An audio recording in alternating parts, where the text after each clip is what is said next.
بص بقى، سؤال مهم. ممكن يجيلي في ثالثه ثانوي، تاريخ او جغرافيا، ليه علاقه بالخريطه. ممكن يجيلك في ثانيه ثانوي سؤال له علاقه بثانيه ثانوي وثالثه ثانوي، تاريخه او جغرافيا. ايه السؤال ده؟ يعني مثلا انت عندك مثلا في منهج ثانيه ثانوي في التاريخ بتاعك ان الامويين راحوا فتحوا الفرنجه وفشلوا. الكلام الفرنجه اللي هي ايه؟ فرنسا.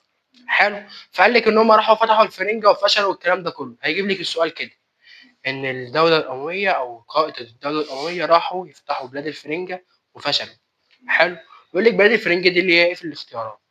مش هيكتب لك فرنسا. حلو.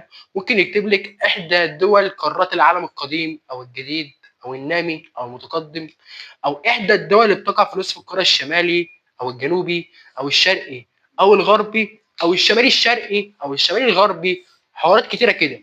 كذلك في ثالثه ثانوي نفس الحوار في الجغرافيا ونفس الحوار في التاريخ. ممكن في ثالثه ثانوي يجي يسالك مثلا الحوار اللي بين الحروب اللي بين الدوله العثمانيه وروسيا، ويسالك عن روسيا في الاختيارات، ويسالك بنفس الصيغه دي.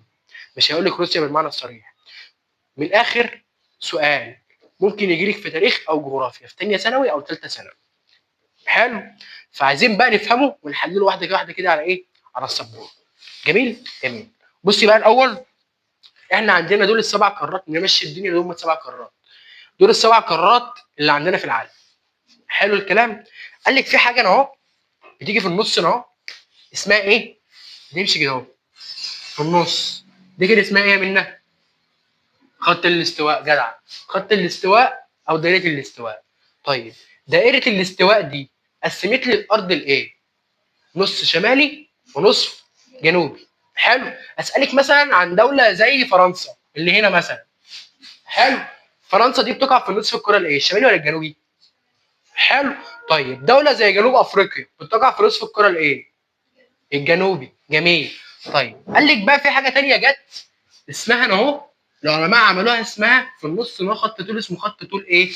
جرينتش. حلو.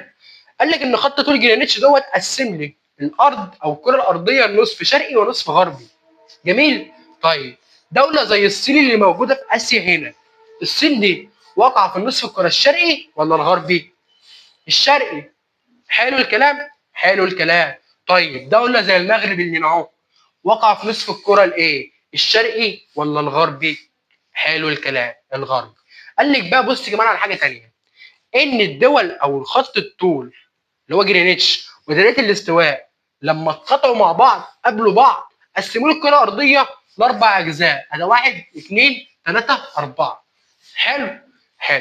جزء او خط الاستواء قسم لي الكره الارضيه جزء في الشمال وجزء في الجنوب، وخط جرينتش قسم لي الكره الارضيه جزء في الشرق وجزء في الغرب. حلو الكلام. فعمل لي حاجه هنا اسمها الشمال الشرقي، في الشمال وفي الشرق في نفس الوقت. حلو. وعمل لي حاجه هنا اسمها ايه؟ الجنوب الشرقي، في الجنوب صح وفي الشرق في نفس الوقت. حلو. وعمل لي حاجه اسمها هنا الجنوب الغربي، مش شايف الجنوب تحت خط الاستواء وغرب خط جرينتش يبقى الجنوب الغربي. طيب هنا فوق خط الاستواء يعني شمال خط الاستواء وغرب خط جرينتش يبقى الشمال الغربي. حلو الكلام. في حاجه صعبه؟ حلو. هاجي بقى اسالك سؤال مثلا عن دوله زي الصين موجوده هنا، وقولي لي الصين دي واقعه في نصف الكره الايه؟ الشمالي ولا الجنوبي؟ حلو. طيب الشرقي ولا الغربي؟ طيب الشمالي الشرقي ولا الجنوبي الشرقي؟ الشمالي الشرقي. جدعه، الشمالي الشرقي. هي دي طريقه الامتحان. مش هاجي اسالك عن الصين واقول لك الصين، انا ممكن اشغل دماغي عليك. انت ممكن اجيب لك في السؤال وانت عارف دي من الصين، فلو ده عارف عادي لازم اشغل دماغي عليه اشوف هو فاهم ولا لا. طيب ده بالنسبه للاجزاء بتاعت الايه؟ بتاعت الخطوط الطول ودول العرض قسمت الارض ازاي. حلو الكلام. طيب نخش بقى على جزئيه ثانيه. عندنا، انت عارف ايه هم قارات العالم القديم؟ اسيا، افريقيا، واوروبا. حلو. الباقي كله قارات عالم جديد اللي هي ايه؟ استراليا، امريكا الشماليه، وامريكا الجنوبيه. حلو. وانتاركتيكا طبعا اللي هي تحت، بس دي مش معانا يعني مش مهم، هي ما فيهاش حاجه، ما فيهاش دول، فمش هناخدها. جميل الكلام. طيب هاجي اسالك مثلا على دوله زي الصين، واقول لك ان الصين دي تبع قارات العالم القديم ولا الحديث؟ الصين في اسيا، يبقى قارات عالم قديم ولا حديث؟ قديم. حلو الكلام. اسالك على دوله زي فرنسا اللي هي بلاد الفرنجه، هل قارات عالم قديم ولا حديث؟ حلو الكلام. فيها حاجه دي؟ ما فيهاش حاجه دي. طيب نخش بقى على اخر جزئيه والجزئيه الصعبه. حلو. هيجي يسالك ان الدوله دي دوله ناميه ولا دوله متقدمه. دوله ناميه ولا دوله متقدمه. انا اعرف منين الدوله دي دوله ناميه ولا دوله متقدمه؟ قال لك بصي، انت عندك 3 قارات، كل الدول اللي فيهم دول متقدمه. حلو. هم ال3 قارات دول يا ستي، قال لك واحد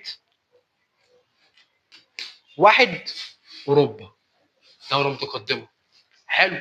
2 امريكا الشماليه مش الجنوبيه. 3 استراليا. دي كلها دول متقدمه. حلو الكلام. طب ازاي؟ ما اسيا، مش المفروض ان اسيا فيها دول متقدمه برضو؟ قال لك اسيا فيها دول متقدمه ودول ناميه زي الصين. الصين بقى عليك دوله متقدمه ولا دوله ناميه؟ اي حد يقول متقدمه. عايز اقول لك ان الصين دوله ناميه رغم كل كبرها الاقتصادي اللي فيها، بس دوله ناميه. ليه؟ ما عندهاش مبادئ التنميه بتاعتها. التنميه دي انت بتنمي كل نواحي الحياه، اقتصاديه وبشريه ومستدامه، صح؟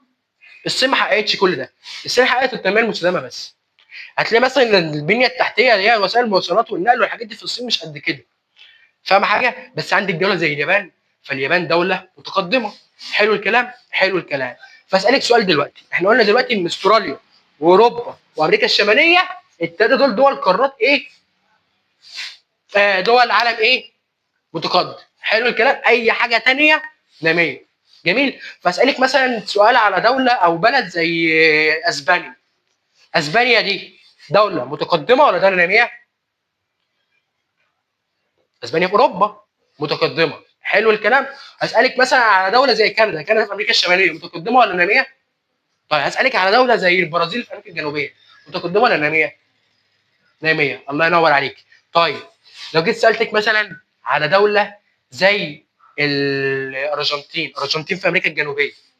لا استني بقى معايا. ما تستعجليش. الارجنتين دي دول عالم قديم ولا جديد؟ حلو. متقدمه ولا ناميه؟ في حاجه صعبه؟ الخواتي دي في حاجه صعبه؟ هعيدها لك تاني. بس خلاص.